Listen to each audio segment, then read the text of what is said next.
Good afternoon, everyone, and welcome to part 2 of the Simplified Cost Analysis webinar. I'm going to begin here, and this webinar is hosted by HCET, and my name is Megan Arias, and I'm the training manager at HCET, and will be facilitating today's webinar.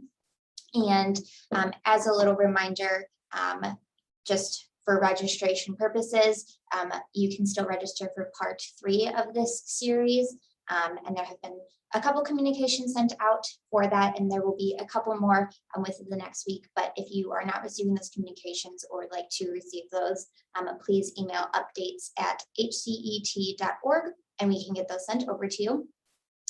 So let me briefly introduce you to healthcare education and training. HCET's mission is to provide comprehensive program development, education, and training to improve reproductive and sexual health outcomes. And HCET is an organization of passionate people who are proactive in their belief that access to evidence-based, medically accurate reproductive and sexual health education, training, and care is a fundamental right. And this webinar has closed captioning available. And to enable them, you can click on your screen and hit live transcript at the bottom. And then you can click show subtitle. And you can change those settings by clicking subtitle settings, as well as you can also see them through the PowerPoint. Next slide, thank you.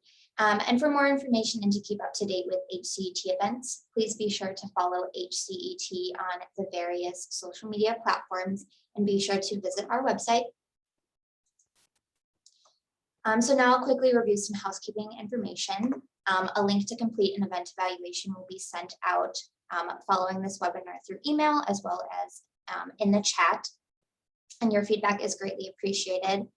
You can also find the evaluation from part 1 in the follow-up email as well in case you need that refresher. And archived presentations and a list of upcoming events can be viewed on our website, as well as the recording of this webinar.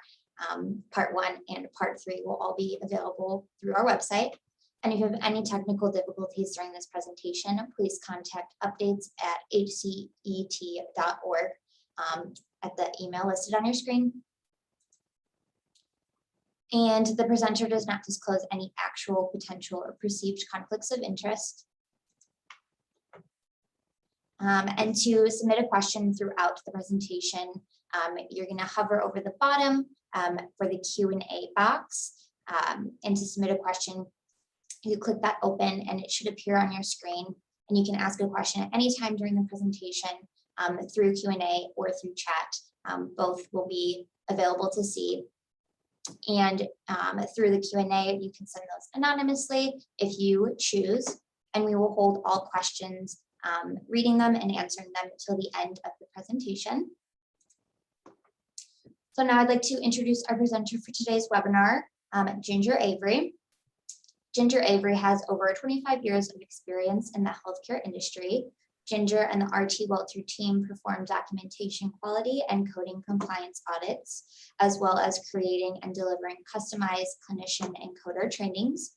She has spent multiple hours working closely with clinicians, practices, and organizations across the country on projects aimed to improve the use and quality delivered by electronic medical record programs by assessing the issues that directly and indirectly affect reimbursement and CMS compliance. So without further ado, I will pass things over to Ginger to kick us off. Thank you, Megan, for that great introduction, and thank you to HCET for hosting this webinar. As Megan said, my name is Ginger Avery, and I'm the Coding and Compliance Manager at RT Welter & Associates, and it's my pleasure to deliver this part 2 of our cost-setting analysis webinar to the state of Wisconsin today. I would like to extend an additional thank you to the Office of Population Affairs and the Department of Health and Human Services for offering part of the financial assistance to support this training today. And so these contents of those are of the authors and do not necessarily represent the official views nor an endorsement by the OPA, OASH, HHS, or the US government. And you can find more information about this funded project at opa.hhs.gov.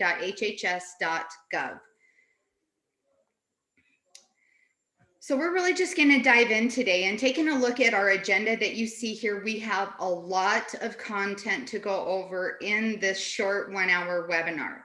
I'm going to do my best to make things very clear as we switch between a few documents, identifying how we're going to accurately track our volume in the worksheet that we started working on last week. So again, we have a lot of information to cover. Many of these topics we could actually probably have another 1-hour webinar on. So please do ask questions, enter them into that chat. Hopefully we'll have time to address some of those at the end of this session, but also know that any questions in relationship to your cost setting activities and this project will be collected and organized in an FAQ form that we will be sharing with you probably after the third webinar, as you're starting to really get an idea of the project and the work that's involved, the activities you'll be conducting. You may come up with more questions. So know that we will be sharing all of that with you as we continue to receive those. And so as we take a look at the agenda today, we're going to do a short recap of what we went over last week, as we're talking about analyzing the costs and expenses of our family planning program. Then we're going to dive into how do we collect fees? Where do we go to get these fees? What do some of these terms mean? And how do we input that into the worksheet? So we'll be going through some of these websites and these activities as we identify these details needed to complete your cost setting activities. So on this slide here, we can see the cost setting project timeline. And of course, today is July 28th, and we are attending webinar 2, where we're talking about the service analysis and the volume of the services that you provide. You can see that next week, next Wednesday, is part 3 webinar for this cost setting project, where we'll really put all of the pieces of what we've learned in part 1 and part 2 today together to come up with that final sliding fee scale. And then once that webinar has been delivered, you will then really dive into the activities of tracking these details that we share in these webinars and conduct your own cost setting activity. During those 3 months, you'll receive training assistance from RT Welter and Associates. And so just keep those things in mind and know that we will be here to assist you throughout this process. So as we think about the cost setting analysis project, we know that the goal is to determine how the sliding fee schedules are really developed. How do we collect all these details to assure that we're setting our fees to where we can still keep the doors open, but we're being fair and ethical with the fees that we have associated with the services that we provide. Family planning service organizations are offering services in a time where, you know, we see escalating costs, we see shrinking funding that's being impacting these projects, and of course we're seeing increased competition. So in order for all of our family planning programs to survive, you know, some states are having much more success and support with their legislature than others. But we really want to make sure that this program can survive. And it's crucial that these programs implement strong business plans and that you have a good, solid understanding of your cost setting activities and make sure that you have an accurate collection of your data as we go through these activities to provide that insight as to the real cost that it's actually taking for you to keep your doors open.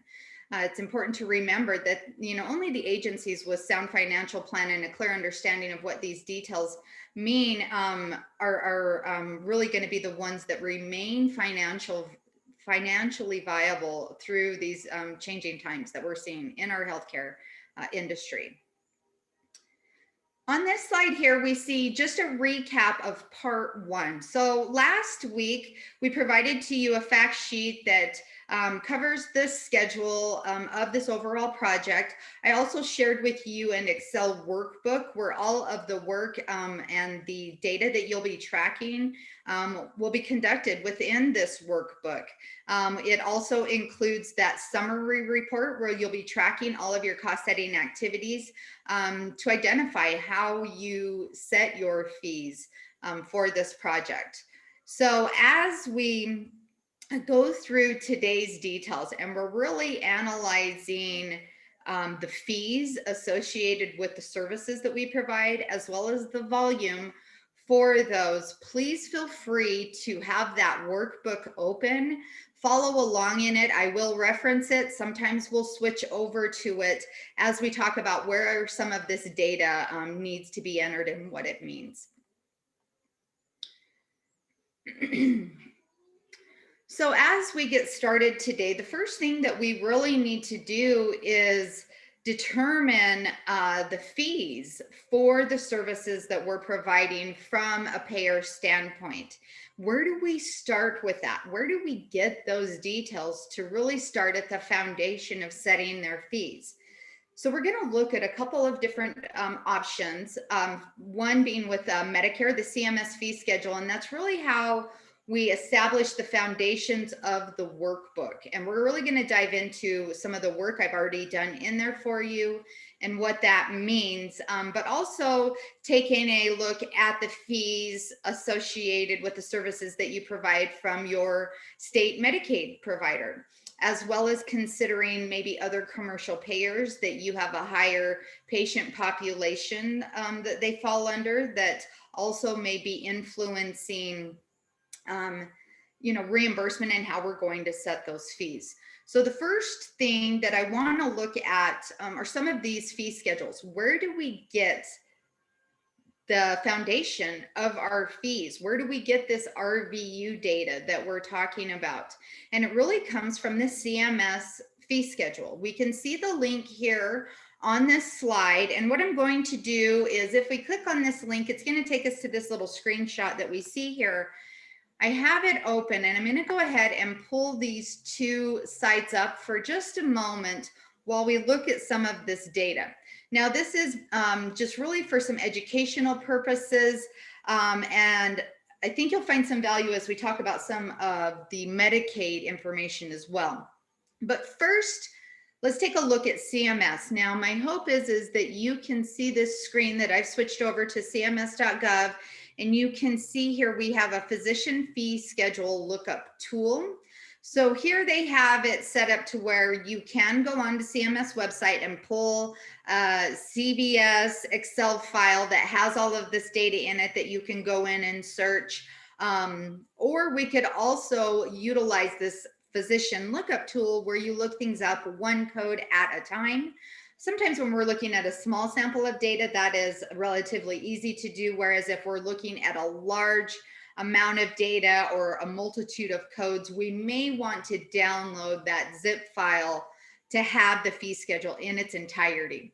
But all of the details that I share with you today about the Medicare fee schedule, the RVU allowances that we're going to be utilizing come from this website, and you can access this information right here on the lookup tool.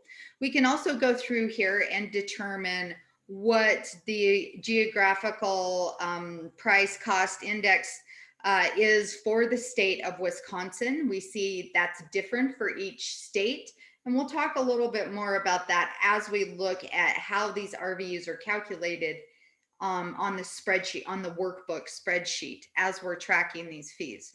But stick with me for just a second.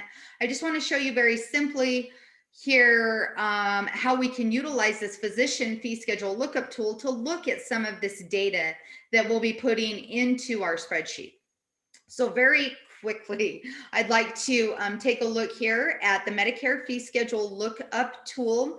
Again, this is a great way to take a look maybe at one code. You can see here there's a PDF of the physician fee schedule guide that gives you a lot of great information about how to interpret and understand the CMS fee schedule.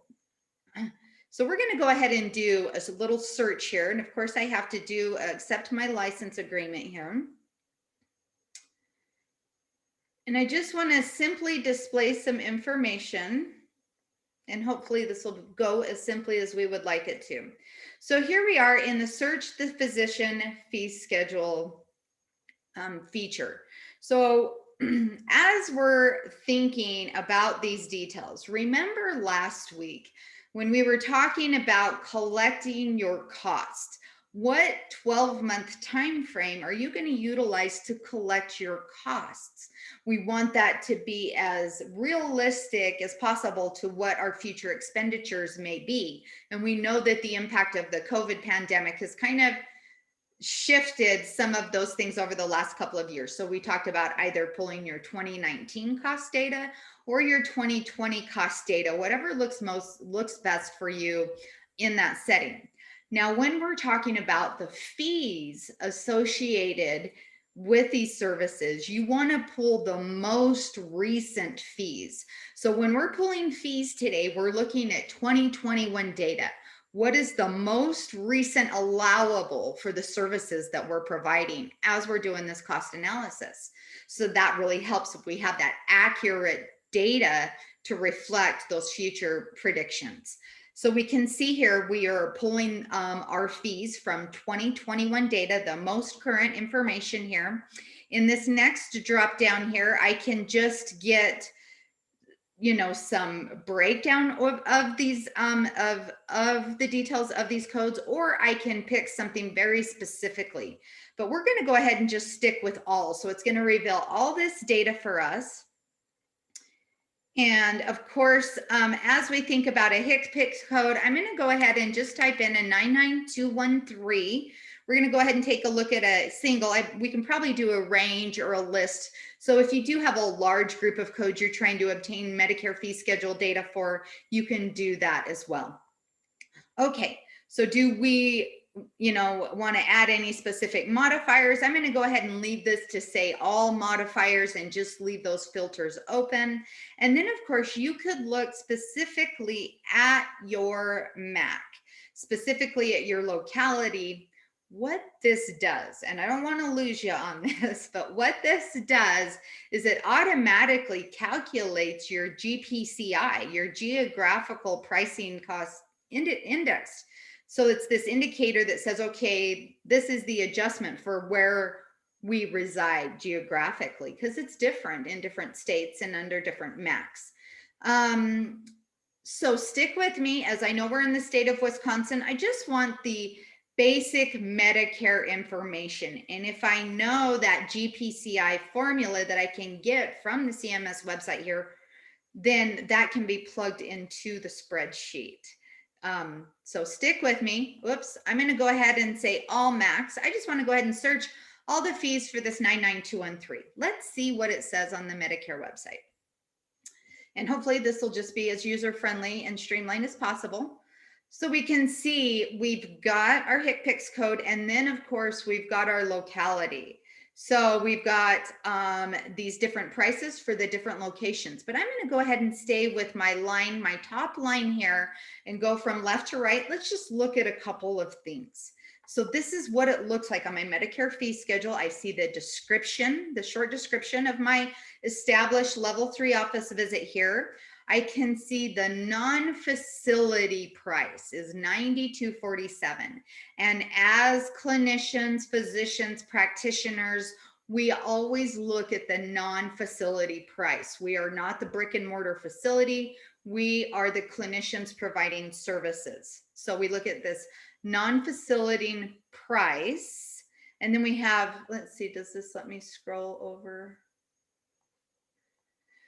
But this, let me go ahead and download this. Let's see if that helps, because this is kind of limiting our view here as I explain to you what this information is revealing.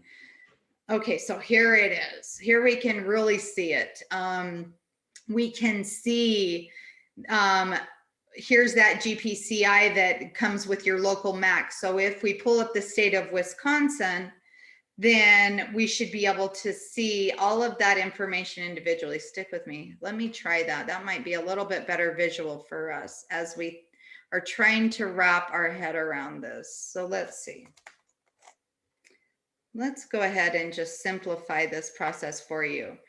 And I really just am sharing this with you for educational purposes because I want you to know where this information came from, but it is a little bit challenging. So I'm going to share a little secret with you. I've already put in the Medicare RVU data and the GPCI for the state of Wisconsin into the workbook for you. So you're not necessarily going to need to do all this work, but I want you to know where I got it from. Okay.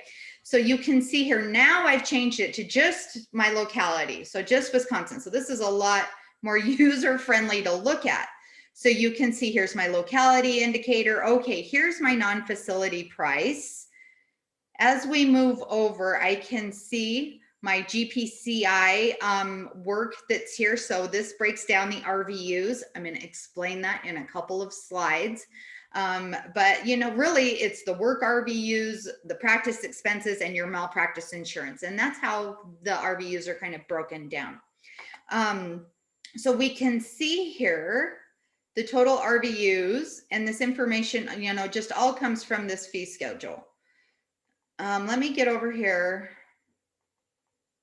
Let's see. Here's my fully implemented non-facility total RVU. That 2.65 is what that really comes to. So then that matches up here with my non-facility price. And then we can, you know, start to see how that was adjusted based on this GPCI. So again, just for visual purposes, this is where the basic of the information comes from. Now, we also will be looking at some Medicaid information, and Medicaid fee schedules are a little bit different, but this is where you find it. And you can see here on this slide, we have the link that takes you right to this screen that I'm actually sharing with you now, which then we can start to go in and look at these fee schedules. This is where we get that information. We can either download them. We have an interactive tool here when we want to collect our Medicaid rates. That is work that you will be tasked to do. I'll show you in the workbook where I put Medicaid rates for the lab services, but not for your other clinic services.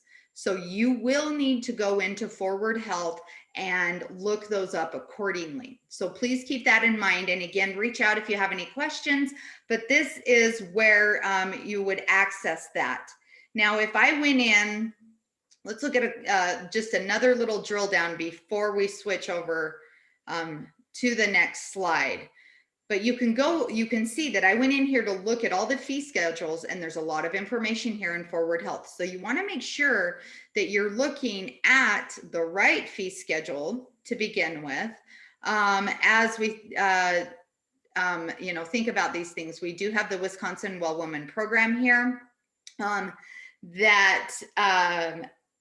that houses those appropriate family planning fee skills. There's also, let me see here, I believe there was a lab fee scale. I had to go in and do some research and pull the lab, physician independent lab right here. You can see this. This is where I pulled the lab fees that you will see that I put into the workbook. But again, I'm just sharing with you the lay of the land. Please ask any questions if you're struggling to find your Medicaid fees that you need to put into your workbook. I think as we go through this, it'll make more sense. Okay, so back to the PowerPoint. First off, we took a look here at the Medicare fee scale. I shared a little bit of that information with you of where we get this information. And this is really the foundation of establishing your fees. This is where we get all the RVU information that we see discussed in the healthcare industry and can start to calculate these things appropriately. So as we think about this kind of, I call it model one, and it'll make sense to you as we start to think about how are you going to calculate your proposed fee? Are you going to go off of the model one model and maybe do an increased percentage of say 150% of the Medicare fee schedule? or maybe model 2, and you might do something similar off of the Medicaid fee schedule. Or perhaps you want to look at a hybrid model where we're analyzing collectively maybe both of those schedules and a commercial schedule to make sure that we're really in sync with where our fees should be for our patient population. Okay, so as we're thinking about the Medicare RVU data that I just kind of shared painfully with you on the Medicare website, we can see on this slide where it starts to reflect into the workbook. And again, you can follow along with me in the workbook that was sent. These details are already here because remember, I already put in all the Medicare RVU data for you. So we can see in the workbook, the work RVUs, the overhead RVUs, and the malpractice RVUs that are all identified there. And then that gives us our total RVUs. And then we can start to see over in the green column, our final fee for service. So this slide is displaying the workbook. You can see down, excuse me, at the bottom of this slide, the current year conversion factor, that always comes with the new Medicare fee schedule. What is this year's conversion factor? They're always adjusting this conversion factor and the RVUs that are within our code sets to allocate money within the system. So we always want to make sure we have the current year's conversion factor. So this is Medicare's 2021 conversion factor, 34.8931.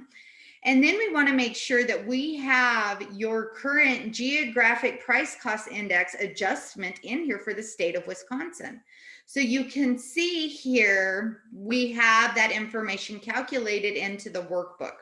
Now I'm going to switch over really briefly to the workbook and show you exactly where this information is. So you can see here what I shared on the PowerPoint, the screenshot. I'm now sharing the actual file. So we can see, like I said, I've already put in all this information for you. So you can see how the GPCI in, what is this, row 5, in these columns GHI and J, where that is auto-populating based on this information that I put here in row 73 for your GPCI. So again, we've got the foundations of your RVUs and the Medicare fees in here for you. So I'm going to talk about a couple of things, and I think I've got a slide to share this. Now, as we think about this, remember, this is all Medicare RVUs and your Medicare geographical adjustment, but over here in column K, these above 57 that have all these RVUs associated with it are your fees, your fee for service. Those are from Medicare. Now, we don't have RVUs with our in-house laboratory services that we see here on this spreadsheet. So that is why we don't have any RVUs filled out in here. So what I did is I went to Wisconsin's Medicaid fee schedule of the labs, and I pulled your current Medicaid lab allowances for these codes, and I put them in here into column K. That is the only Medicaid work that has been done in this spreadsheet for you. So please keep that in mind. We've got our lab values here. They're based on the Medicare rates, or excuse me, Medicaid rates. And then we've got our final fee for service really through the rest of our productivity here based on the Medicare rates. Okay, so stick with me as we talk a little bit about this, because what we're going to do, and instead of switching over to the PowerPoint, I'll just explain it here in the workbook while I have it open. Now, let me go here. We were talking about the Medicaid fee for service schedule model. Now, I showed you where to find that. Here's the link. And then this slide here demonstrates where those lab Medicaid fees are entered into your spreadsheet. But where do we enter our Medicaid fees for these services? Because we definitely want to look at that. Chances are the majority of your patient population is Medicaid, and you're probably going to choose to set your fees based on a percentage markup of the Medicaid fee schedule data. And so where do we put that information, right? So as we take a look here, of course, there are those fees. But we are going to put that right here into column M. And this is, stick with me as I switch over to the worksheet.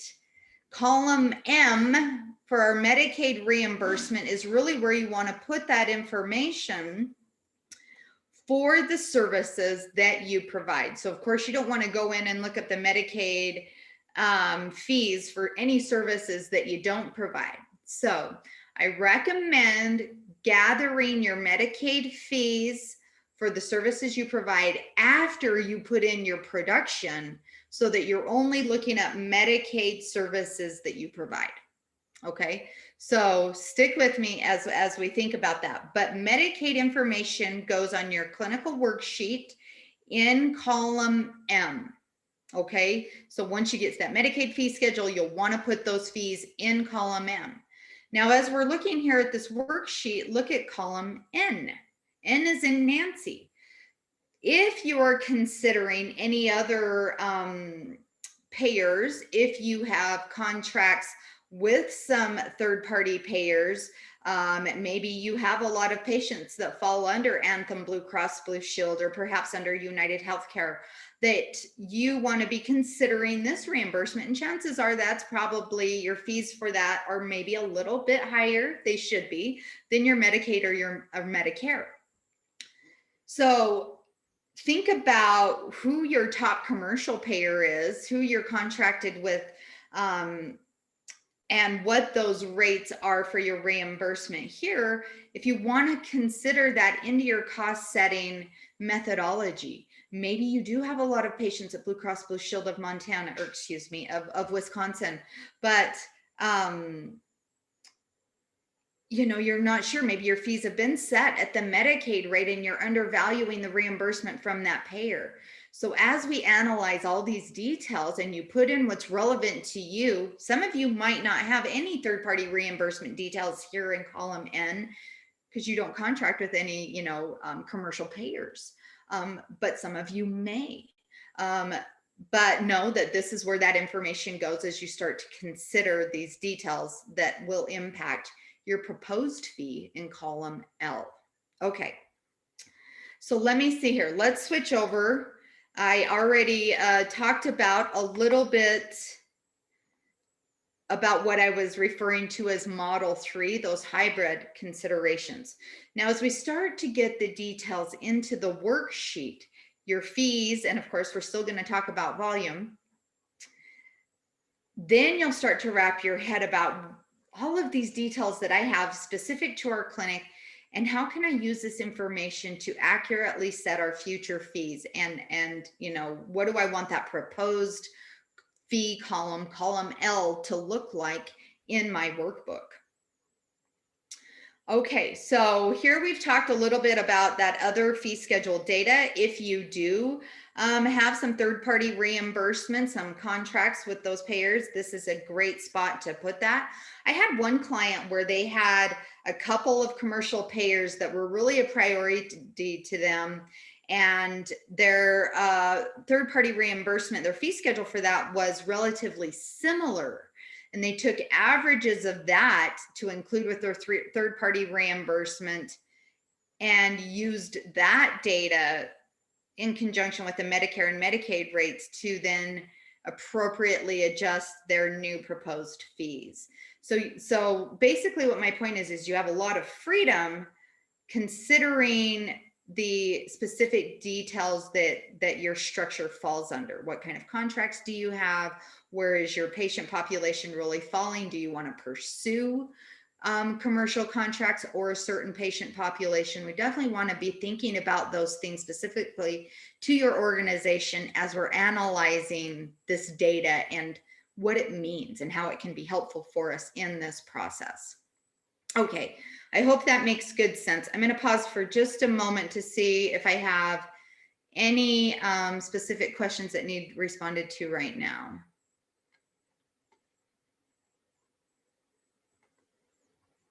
Okay, we'll have some clarification on exactly which fee schedule, and we'll be sure to put that in the FAQs, so that's all clear to you as well. Okay, so then let's go on. So as we think about our current fee data, this slide really talks about, okay, once we've collected all these details that I share with you in each of these columns, the ultimate, we definitely also want to collect our current fee data. We can see how this column I, where you'll manually be entering this information, can definitely be helpful in considering the appropriate formula for our proposed fee that we're trying to come up with in column L. So you definitely will want to input that data. So once you've gone through this process that I went through very, very briefly, and you've collected all of the rate data, the reimbursement data, you really need to look at the volume of each individual code that you've reported over this 12-month period, right? So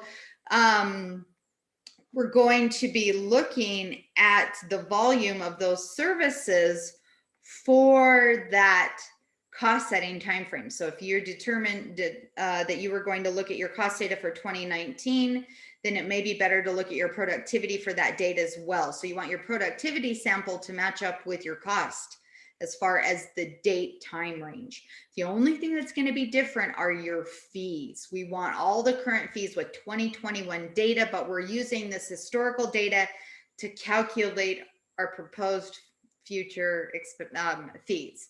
So I hope that makes good sense to you. Okay, so this report is really a sample of productivity data that we've received from a client. This is something as we conduct a lot of educational audits, this is the very first thing we analyze before we even determine exactly what we're going to be auditing. The service volume can really identify a lot of things just by understanding this data. So number one, do you know how to run this report in your EMR? Do you know how to run it individually per clinician or collectively for the group? Generally, we have a lot of trouble getting this data from clients and them trying to surface this out of their EMRs, but there is so much value in analyzing your service volume. And so please know or find out how to get this data so then you can update that frequency on our workbook that we're entering all this data in, because this is really that last little piece that we need in analyzing our volume. So first we're putting in all of these fees. Now we need to put in our volume so we can start to see the value of our volume that's impacted, and that'll start to surface and reflect in our workbook. I'm going to show you an example here in a couple of slides. So hopefully you guys can start to kind of picture what our goals are as we're moving forward with a lot of this data.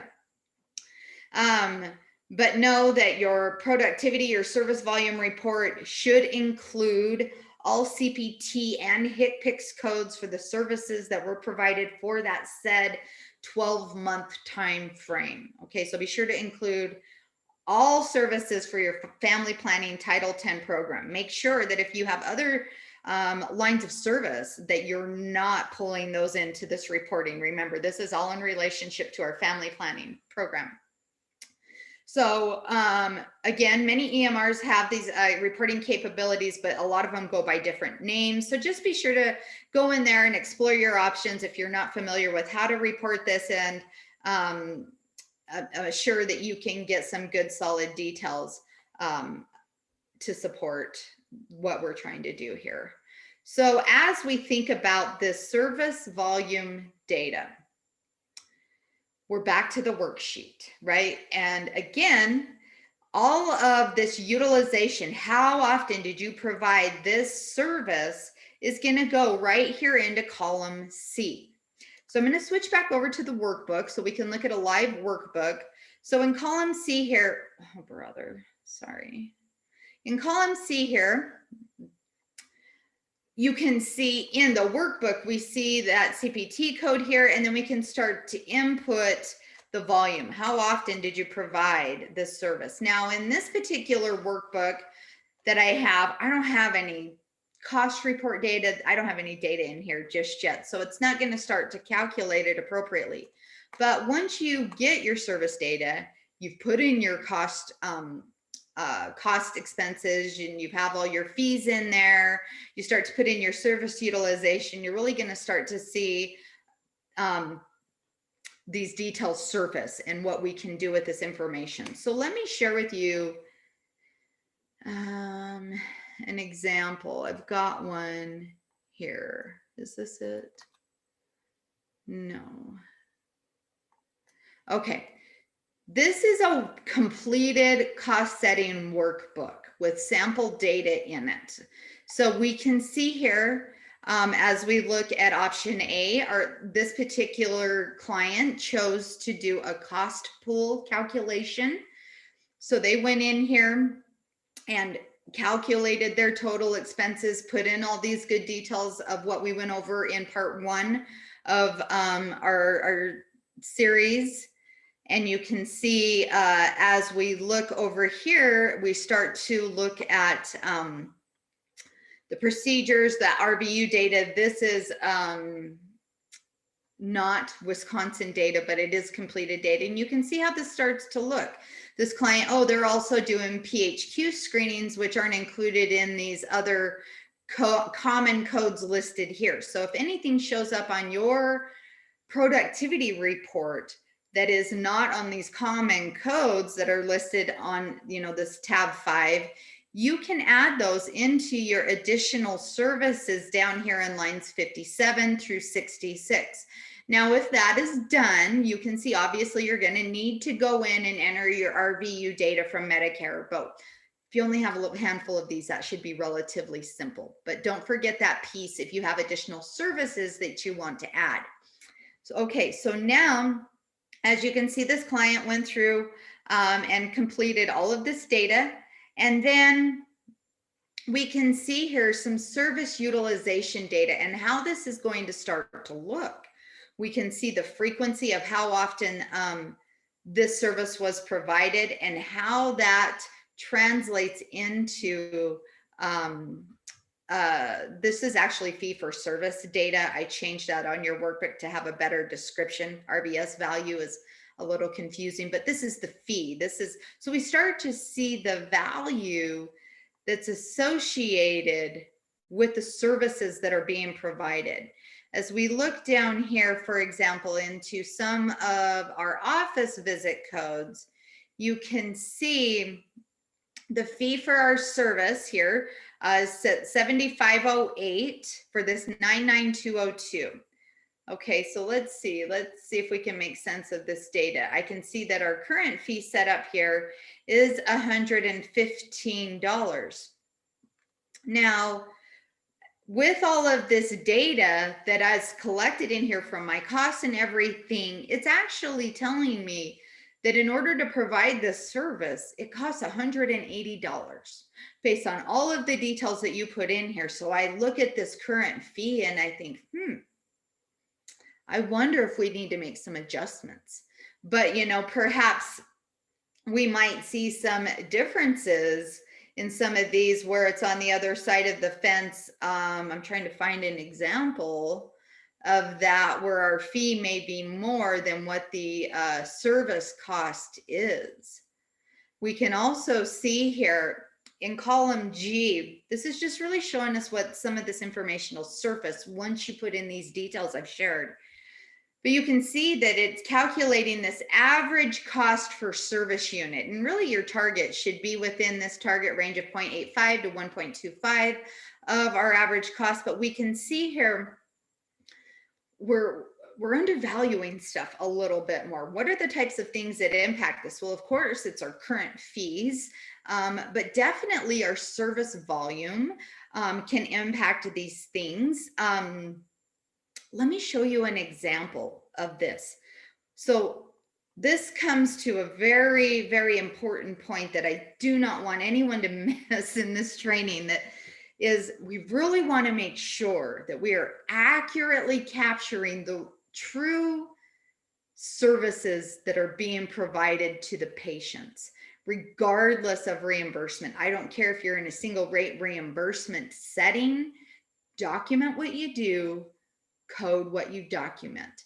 Because if you're undervaluing and say, oh, these are all so easy, I just do contraceptive management, they're, level 2s all day long and maybe some level 3s, I wonder, are all of your patient presentations the same? Do all of them take the same amount of time, the same type of counseling, they have the same type of questions? Or do we maybe have a little variability with the complexity of our patient presentations in this environment? I think so. And I think so with time also. There's so much counseling and education going on, which isn't necessarily a requirement with time-based reporting in 2021. But sometimes you're spending a lot of time on a patient that may be straightforward complexity. They may be low complexity. They're maybe moderate. Maybe I don't know, it just depends. But how much time are you spending with them? Are you familiar with the differences between complexity and time-based reporting with your evaluation and management codes, and are confident in reporting those things appropriately? I see in this setting oftentimes that these types of organizations with their sliding fee scales, we're so in tune to our patients' needs that we are often undervaluing the significance of the work that we're doing for fear of overcharging the patient. We definitely want our patients to come back. We want them to receive excellent patient care, but we also need to remember we are a business that has expenses and we need to keep the doors open. So one of the great things in doing this is recognizing the appropriate level of E&M service. Let me show you a simple demonstration of how this can significantly impact your fee schedule and your cost setting activities. Now, if I come into this organization and we know that 99201 is no longer a valid code, so we're going to not even include that in our cost setting fees for this year. It's not even on this tool. So stick with me. I really want to use this example with the established patients. And, as a reader of records for many, many years, I know that you guys are undervaluing some of these things. So just recognize this. What if I have these 99212s that were actually undervalued, and they actually maybe, I'm looking at a little calculator right here that tells me about time. Let's say, for example, that some of these visits were, a 25 minute visit for contraceptive management counseling. Well, if you're documenting your total encounter time appropriately, those are well-supported 213s. They may have felt very easy to you because you are this well-versed professional that is comfortable within your environment. But I tell you, the more experienced clinicians get, the easier their patients get, and the more they undervalue the complexity of their coding, just because it feels like it's easier. So, real quickly, if I change this, let's say, and I want you to pay attention to our average cost. Remember that 1.2 goal that we were at that I haven't seen very many people reach. I will say that. Just think about that and recognize, are we capturing the appropriate complexity with our services or the total encounter time? What if I switch these around and say, for example, actually, let's talk about similar example, but what if I switch these around and I said, or maybe I'm just going to say I actually had 785 214s. Oh, excuse me. So much for my simple display, huh? Let me go ahead and change this. I'm just going to change this to 1500, and I'm going to change this one to 220. Okay, so we brought that down a little bit. You can see how that is significantly impacting my average cost per unit, because now I'm getting credit where credit is due based on the RVU value represented with the these more complex services that may take more time, that actually may be more complex, where we have a patient that is symptomatic with, current methods, and we're trying to figure out what's going on and do, changes. So those may be great 214s, and maybe perhaps, 100 of these are actually 214s instead. I'm just kind of changing some numbers around, but you can see definitely how our utilization, how our volume significantly impacts these numbers. We're seeing those things shift. What if I only had 100 of these? I'm overvaluing those. And what about all these 211s? We can see how those are definitely impacting our service costs. So my point from this display is, don't undervalue the significance of your service costs and the services that you're providing to your patient population by not recognizing the differences that appropriate coding with your E&M services how that can impact your fee setting activities. So just keep that in mind. I hope that made good sense and was helpful just from that display standpoint, to recognize how important it is to document and code appropriately to capture your service utilization in order to accurately set your fees. Okay, so then once we get all of that information together, we can then utilize all of this great information that we've collected that personally reflect what's going on at our organization to come up with a much more logical and accurate proposed fee that just makes good sense. And so that would be something that you can then calculate. We'll talk about the way that you're considering it. If you come in and say, you know what, we have a very small patient population, I've got one clinician and everybody's Medicaid or a sliding fee scale. Okay, well, let's get your Medicaid reimbursement in column M all situated and make sure you've got that all dialed in, get your volume in there. And then maybe we'll just do a formula in column M of 150% of your Medicaid rate. And then let's look at how that compares to your current fees. Are you spot on? Do we need to make some adjustments? And then we can finalize those details. So again, keep that in mind.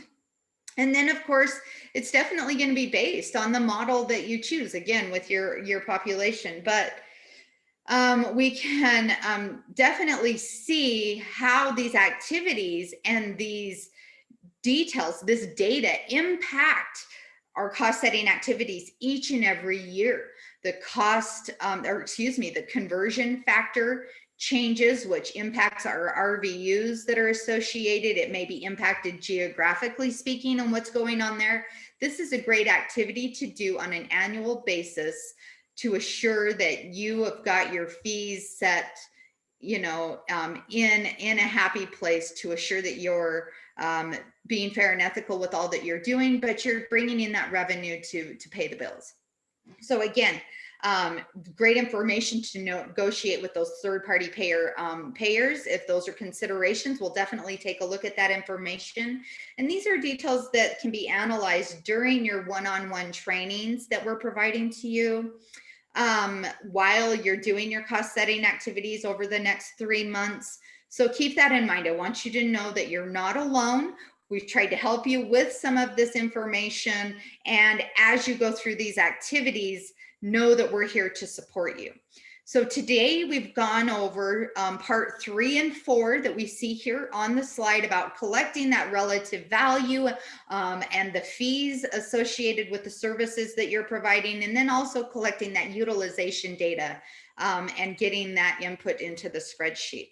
Now, as we go through next week's webinar, we're really going to bring it all together. We're going to kind of rehash the cost details that we put in there, make sure that everybody's on track with their volume analysis, that they've got the appropriate fees in there that they want to consider when setting those proposed rates, and really just putting it all together. And then you have, 3 months to really go through this and get those details together for final submission. Now we have this slide here. We want to make sure that we are answering any of your questions. I'm going to take a look at the Q&A now, but know that we do also have a slides sharing the contact information. I've also included Sheila Haynes. She will be the one that you're working with from RT Welter through the training assistance. And I believe she'll be assisting with delivering next week's webinar. You'll have the opportunity to meet her then. But please know that we are here for you. We'll collect all of the questions that we get from everyone and share them in an updated FAQ. We should have one ready by the end of next week's webinar, and then we can improve that as the questions continue to come in, and we'll share it with the group. Know that we've also studied your discovery forms, and that will really help as we analyze those details for that final proposed rate. Okay, so let's see here. I'm going to go ahead and hop over here to the questions, Megan. Yep, so I think the first one that we have was already answered about looking under medical fee schedules for Wisconsin well women fee schedules for Medicaid, and you answered that a little bit ago, and have to look into that and get back to that question. Yeah, and what I want to do is really go in, you know, each state is so different, and on that question, I'm going to want to go in and really study a few of those different fee schedules for Medicaid, and see what the differences are and what the feedback is for the well woman versus the medical fee schedule, and then can answer that with 100% confidence. Thank you, Ginger. Another question we have is if the slides were sent out for the session, and they were in an event details email that was sent out this morning. And as a reminder, please make sure you are registered for the webinars in order to receive those slides and login information, and that registration is still open, so you can still register for next week's and get all that information, including slides and everything like that. So if you need that, and you are not registered and would like to receive that communication, please email updates@hcet.org, and we can get that sent over to you so we can continue to receive information about these webinars.